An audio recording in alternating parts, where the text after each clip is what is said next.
Hi, welcome to Left Foot Media. My name is Brendan Malone. Well, I've just got back from seeing the brand new Star Wars film, The Last Jedi, and this is going to be my in-depth spoiler, not so much review, but I guess my thoughts on the film. And as I said, there's going to be spoilers in this, so if you haven't seen the film or you don't want any spoilers, I would definitely turn this off now and come back later after you've seen the movie. But here are my thoughts. In a nutshell, I have mixed feelings about this movie. I think there are some things that I would call improvements from The Force Awakens.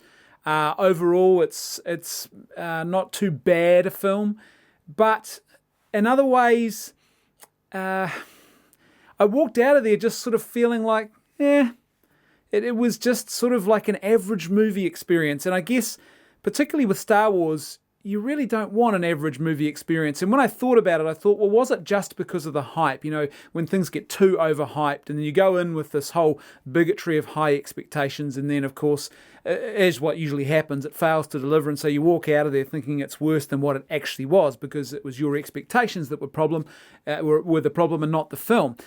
But I don't think that was actually at fault here. One of the things I did was I deliberately avoided a lot of the pre-release material. I did not watch any other reviews. I didn't read any other reviews or fan theories or any of that other kind of stuff. I went into this movie pretty dry. And even despite all that, I still came out with, as I said, mixed feelings. There's things I like about this film. So first of all, I really appreciated the fact that they didn't make this just a straight rip-off of The Empire Strikes Back.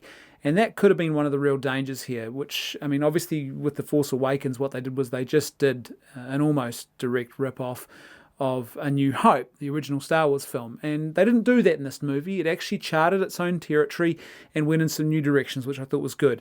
There were, however, definitely some Empire moments in there. They definitely borrowed from the Empire story concepts in this film, and there's one big scene in particular which is a almost direct rip-off of Return of the Jedi, which was kind of interesting. The sort of crescendo of Return of the Jedi happens about probably halfway to maybe 2/3 of the way through this particular film. I really loved some of the visuals in this. There's some really cool visuals. That planet, which a lot of people thought was an ice planet or a snow planet, is actually a planet with salt on it. And there was quite a cool little scene where one of the Rebel Alliance troops who's in the trenches looks down at the salt, picks it up and tastes it, and then tells us that it's salt. And I thought that was really cool. And the visuals on that planet, I thought in particular, were really awesome because there's a red layer of soil, a red rock, and then the salt coats that. And there were some really cool things that they did with that. Visually, and some of the other, I guess maybe you call it world building or aspects of it, I thought it was just it's an enjoyable sort of feast to the eyes, and it's new territory charted in there as well. Luke was awesome, I thought, although I was a bit frustrated with the fact that they clearly were trying to get rid of him as quick as possible, and I do feel sorry for them because they will know that they can't keep making movies with the original characters. They were wise to move on Han Solo and to move him out after The Force Awakens. Obviously, Carrie Fisher tragically has died, and so they can't go back to her. And Luke, the reality is he's not going to be around forever, and he's not. There's only limited ways you can use an actor in a role in regards to sort of continuity once they get a bit older, and the original character was a lot younger and more sprightly. You know, you've obviously got to change things up quite dramatically, and there's only so long you can do that for once the character gets to a certain age. And so I get it, they moved him on. However, his character in this film I thought was really good. There was the way in which they developed Luke. Effectively, Luke is a religious man who has lost his faith in this film. And the way they did that I thought was really good and really clever. I liked what they did to his character. His character was actually, I think, probably one of the most interesting in this film. And I think his character, it's really his story, this movie. There's lots of other things chucked in there which cloud the plot a little bit in that regard. But really, this is a story about Luke Skywalker. It's Luke Skywalker's final hurrah. I wouldn't be surprised if we see him back as a Force ghost. However, there were some things that grated on me. There were some things that I don't think are good at all about this film. And I guess that's why I walked out the other side of it feeling pretty mixed about the experience of going to see The Last Jedi. First of all, there were some jokes at the beginning of the film, and I was really worried when they were doing this whole, effectively what I would call Thor Ragnarok, the new sort of Marvel self-aware, sarcastic, sardonic humor, the mockumentary style jokes, and they were going into that territory at the beginning, and I thought, oh no, don't tell me the whole film is going to be like this. Because honestly, I was really worried. Now, thankfully, it stopped pretty quickly and they got serious, because the original Star Wars movies, there were funny moments in them, but they were not comedy films. They took the subject matter seriously, and there were sort of comedic moments here or there. And when they try too hard, Star Wars movies are not good. You saw a lot of that in the prequels with the droids, and they just tried too hard, and it got absolutely stupid. And it brought the whole, the quality and the tone of the storytelling of Star Wars down. And so I was really worried that was going to happen in this film, but thankfully it stopped pretty quickly. There were some things that were kind of weird. There's one scene that was really weird in particular with Leia. She gets shot out into space, and then she uses the Force. I'm pretty sure it's the Force she uses to direct herself back into the ship. And she's almost like the space angel. And I thought that was weird. It just seemed so inconsistent with everything else we've seen in the Star Wars cinematic universe to date. And it didn't fit. To me, it was a really glaring sort of standout moment. It was like, what are they doing here? Why would this be the moment? To me, it felt like a Deus Ex Machina use of the Force. It was like, we need to get her back into the ship. We've had this moment where people think, oh, this is her death scene. But just kidding, it's not her death scene, and now we need to get her back on board the ship. How do we do that? And so all of a sudden she is using these amazing levels of force power that we've never seen her use before. And to me it was just weird, really weird in fact, and just felt quite jarring. Now, thankfully, and also kind of oddly, she never uses that level of force power ever again throughout the entire film, which I thought was kind of strange, because initially I thought, oh, maybe this is a reveal moment. She's been hiding the fact that she has these amazing force powers, and now we're going to see them actually be made public. But they weren't. And what's interesting as well is later on in the film, there's quite a cool scene with Luke, who's battling Kylo Ren, and it becomes this sort of moment of legend. And at the end of the film, these little kids are telling stories about this battle with Luke Skywalker. But afterwards I thought about it, and I thought, why were they not telling the same stories about Princess Leia and the fact that she clearly became a space angel who flew herself back into the ship, and people witnessed it, just like they witnessed what Luke did. So why was that not talked about in the same way? To me, it just felt weird. It didn't really feel consistent with Star Wars, anything we know of that character, and it just felt out of place. There is some really strong political and ideological messaging in this film. Man, it's clear they're trying to tick the whole ideological diversity and racial diversity, gender diversity boxes. Look, I don't have any issue with that, but it feels a little bit like they're trying too hard. And when you try too hard, it feels forced. It's not subtle. It feels weird. And one thing I noticed about this film was it seemed to me there was a lack of actual space aliens. There's lots of humans of different races and different genders all occupying key, secondary parts in the film. But there's like a lack of what Star Wars is traditionally known for, which is lots of those weird and wonderful characters. Now, there are moments of that, but it just seemed a little bit like the whole the diversity Olympics is now sort of trumping things. And I would be interested when someone actually goes along and does a final head count of males to females, particularly in the Rebel Alliance. But it seemed to me that there was basically, in this fighting force, there were 2 females for every male. It felt that way anyway. I could be seeing it wrong, but it felt a little bit weird. There was this whole messaging around both of the male characters, Finn and Poe Dameron. They were taught important lessons and saved by the strong female characters. They really were going overboard in ways that I thought were just kind of odd and effectively, I think, demasculating Star Wars a lot. And I don't think that's going to work well for them in the end. Now, Disney love the whole, social justice thing, but I don't think it works in the long run in the cinematic universe. And there was this one particular aspect of the film that I I thought was really on the nose, and that is that the planet they go to with the casino, and basically the 1%ers who live in the galaxy, all these horrible, awful, rich people who are arms dealers. It was so awful and trite, and it was about as subtle as being hit in the head with a brick. And I just thought, what are you doing? Just shut up. Like, even when George Lucas put political themes into the prequels, it was a lot more subtle than this. And so I found it really frustrating. And not only that, but when you look at that particular planet and that whole casino, what did you see? You saw a whole lot of white guys all of a sudden. All of a sudden, there were lots of white people. There was no diversity. I saw one Asian towards the end, as there's that big chase scene that takes place through the streets there. But other than that, they're either all white people or they're aliens who are dressed like those awful, horrible caricatures of greedy Europeans from yesteryear, with monocles and top hats and tuxedos. It really was, to me, that was just on the nose. It was like, okay, we get it. But for Pete's sake, it's rubbish. It's about as subtle as being hit on the side of the head with a brick, as I said. And it was just, to me, it has no place in the Star Wars mythology, because the Star Wars mythology, up until this point, has never been a sort of political mythology in that way. It's very much about these bigger human themes, these more general themes of the human experience.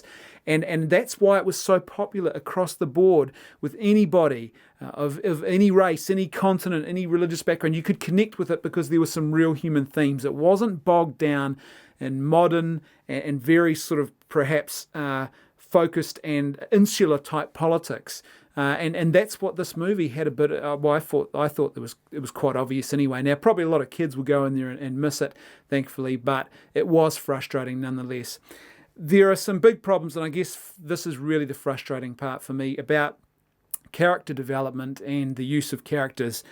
Snoke and Hux, they're awful. They're just awful. They are not consistent Star Wars villains at all. Snoke is killed in this film, and I'm assuming he's well and truly gone because he's cut into several pieces with a lightsaber. His death is not particularly memorable, and his entire role in both of these films now is just, it's not memorable at all. Hux became a snivelling wretch of a villain. In the first movie, he wasn't really portrayed like that. In this one, he becomes the snivelling wretch. And if you go back to the original films, those Imperial officers, even the ones that were a bit inept, they were still serious characters. They weren't really snivelling wretches in this way. And he becomes like a comedic villain. And to me, it just, there's no menace. These are not traditional Star Wars villains. The original Star Wars trilogy was known for the menace of its villains and for the heroism of its heroes. And both of those things are absent in this new trilogy, I think. And Snoke is just terrible. To me, he's a pointless character. He's dead in this film. They kill him in this movie. His role in both of these movies is just pointless. Hux is awful.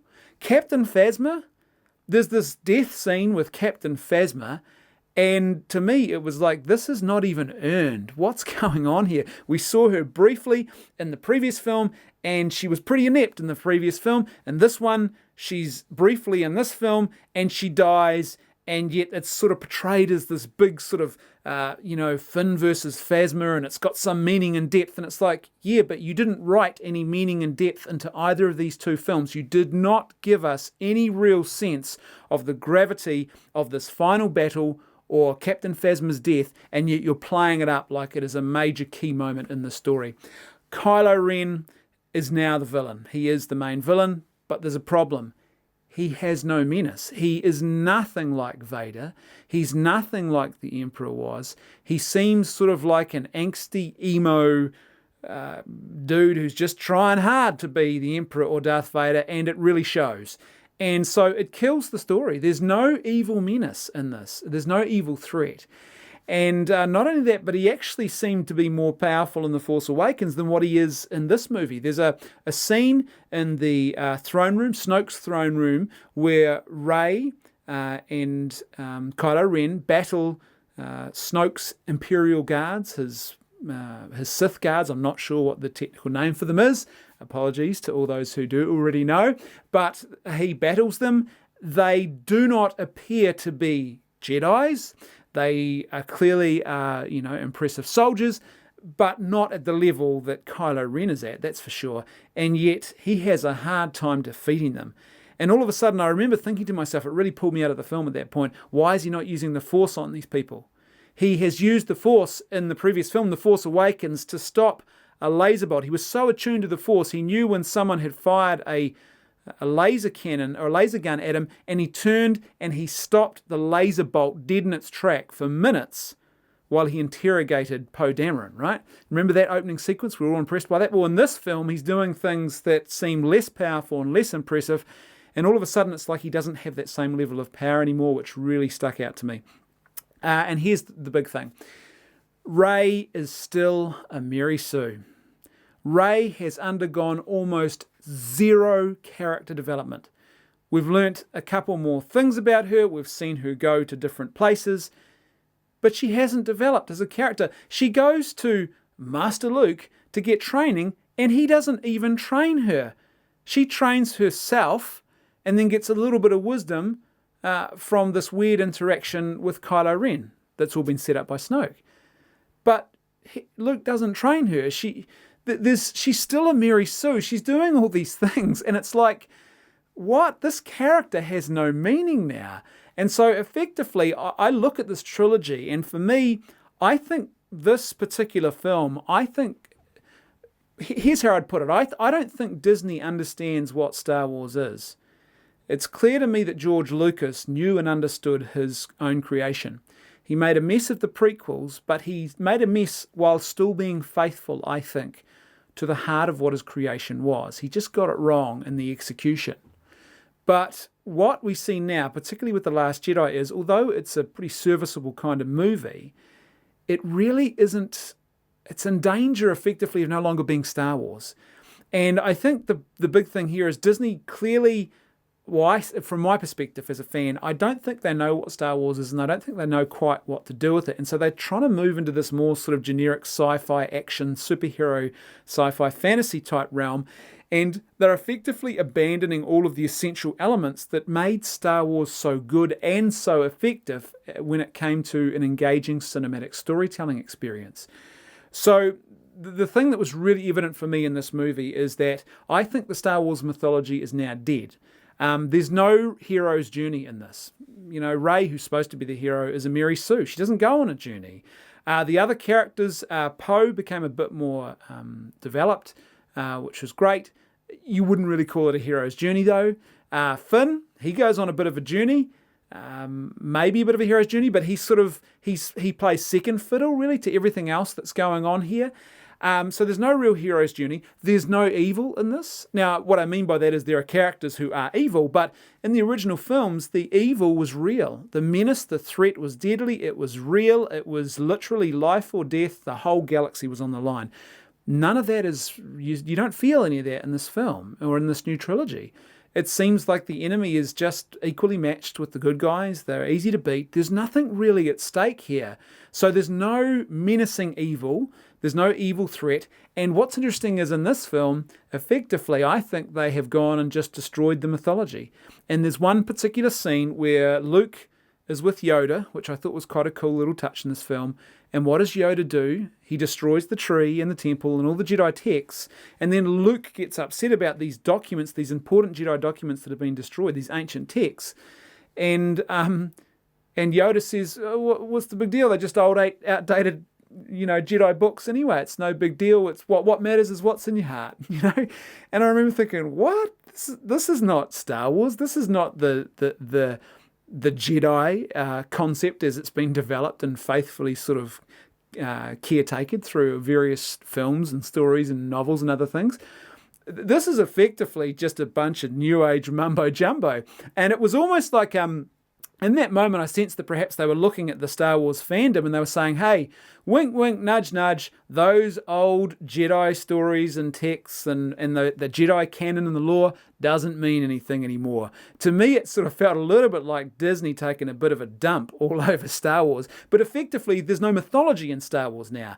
And the original Star Wars, the Jedi was a serious thing. It was a serious religion. They were clerical. They were like monks, and they were like clergy. And there's a whole discipline to them. And there's clearly sort of a set of objective principles. But they've thrown all that out the window in this film with that one particular moment.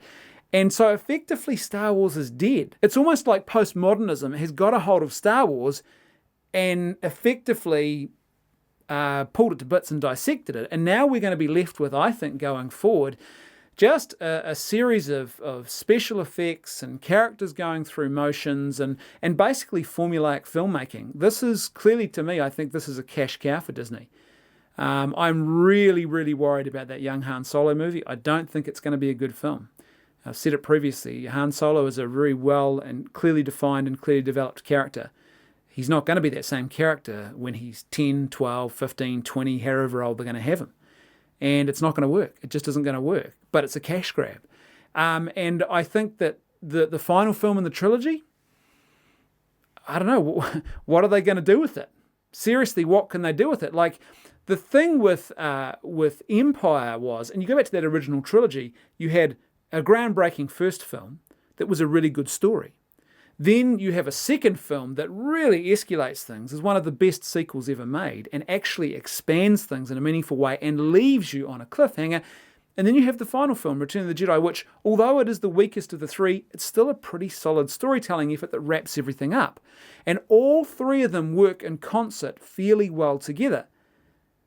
But that's not what this trilogy is going to look like. I can't see how they're going to make any sense of this because there's been some key missteps along the way. Terrible villains that have no substance to them and that are quickly dispatched with. A main character, Rey, who is a Mary Sue, who has no hero's journey, and they have just taken a huge dump all over the mythology. No longer is Star Wars going to have that bigger, deeper sense of meaning that made it so enjoyable across cultures and ages and all those demographics. Now this is just going to be very formulaic, I think youth-orientated product marketing and money making, you know. If we can get people to go, ooh, and at some of the special effects and some of the weird new characters, and we can sell them some toys and some t-shirts and other merchandise along the way, then our job is done. And unfortunately, I think this really is the demise of Star Wars. And the strange thing is, you walk out of this film, it's not like the prequels, it's not a bad movie, but you just walk out of it sort of instinctively knowing, uh-oh, something's not quite right here. Anyway, I'd love to hear your thoughts if you've been to see the film, or once you've gone to see the film, if you hung around despite the spoilers, then please let me know in the comments section below what your thoughts about the film were. And as always, please don't forget, if you like the content I'm producing, I'd love to be able to produce more of it. It's just a time factor, and I just need a bit more financial support to do that. So if you like the content and you want to see more of it, then please support me on Patreon.